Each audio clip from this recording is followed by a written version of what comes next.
The hidden camera.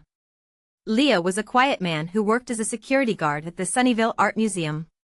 He loved his job because he could walk through the beautiful, silent rooms filled with paintings and sculptures. But lately, Leo had noticed something strange. Small, valuable items were disappearing, a tiny gold statue here, an ancient coin there. The museum director was worried, and Leo felt responsible. One Monday morning, Leo arrived early. As he walked through the ancient history room, he saw a new camera in the corner. It was small and black, almost hidden behind a large Greek vase. Leo thought it was strange because he hadn't heard about any new cameras being installed. He decided to check the security office. "Good morning, Sarah," Leo said to the museum's IT manager.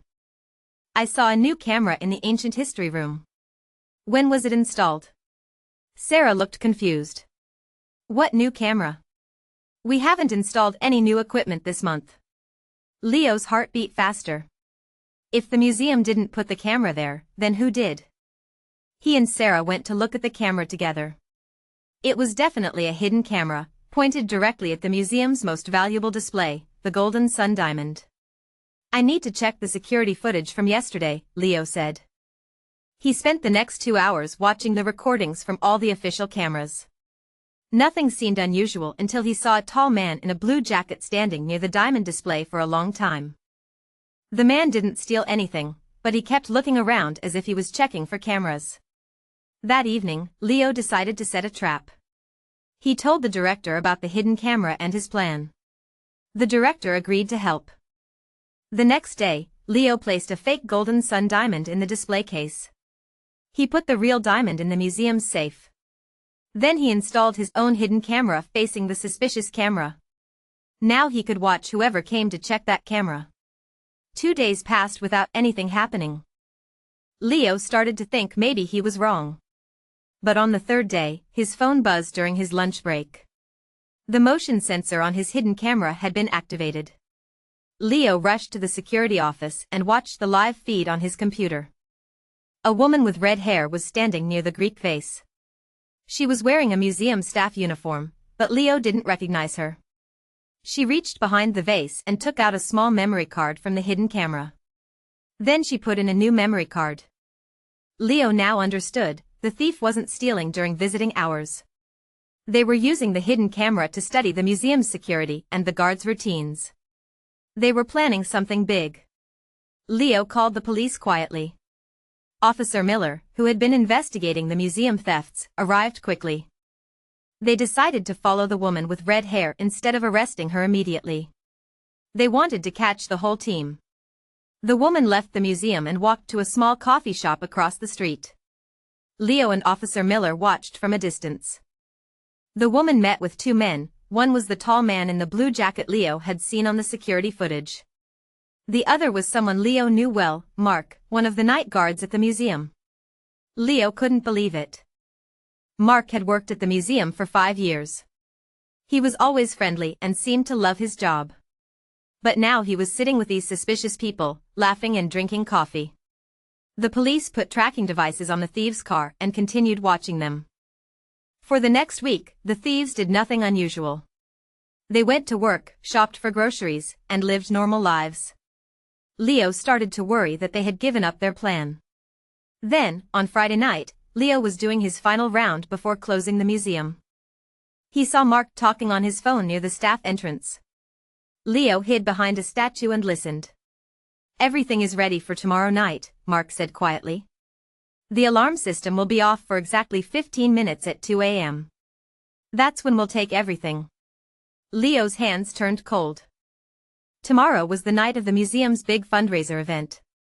There would be over 300 people in the building, and many special items would be on display. It was the perfect time for a theft because the security team would be busy with the crowd. The next evening, the museum was beautifully decorated for the fundraiser. Important people in fancy clothes filled the rooms, drinking champagne and admiring the art. Leo, Officer Miller, and other police officers in plain clothes mixed with the crowd, watching Mark and his friends. At 10 p.m., Mark went to the security office to start his night shift. The red-haired woman and the tall man were still at the party, pretending to be guests. Leo noticed that the woman kept looking at her watch. At 1:45 a.m., the last guests left the museum. Only the cleaning crew and security staff remained. Leo pretended to go home but secretly returned through a back door. He joined Officer Miller and other police officers who were hiding in a storage room. At exactly 2 a.m., the main alarm system made a quiet beep and turned off. Leo watched through a small window as Mark quickly left the security office and met his friends near the ancient history room. They took out large bags from inside their jackets and began putting valuable items into them. Just as they were about to take the fake golden sun diamond, Leo turned on the lights. "Stop right there," he shouted. The three thieves froze in surprise. The tall man dropped his bag, and ancient coins rolled across the floor. "It's over, Mark," Leo said sadly. "I know everything." Mark's face turned red with anger. "You don't understand, Leo. The museum doesn't pay us enough. I've worked here for years, and I can barely pay my rent." "That doesn't make stealing right," Leo replied calmly. Suddenly, the red-haired woman ran toward the emergency exit. But Officer Miller and other police officers were waiting there. Within minutes, all three thieves were handcuffed. The next day, the museum director thanked Leo for his bravery. "You saved our museum, Leo. Because of you, we didn't lose our most precious items." Leo smiled modestly. "I was just doing my job." The director promoted Leo to head of security and gave him a raise. The museum installed a new, modern security system with cameras that even Leo sometimes had trouble spotting. Weeks later, while reviewing footage from the new cameras, Leo saw something that made him smile, a small, hidden camera that Sarah had installed as a joke, pointed directly at his new office chair. "Very funny, Sarah," Leo said to himself, making a mental note to talk to her about it later.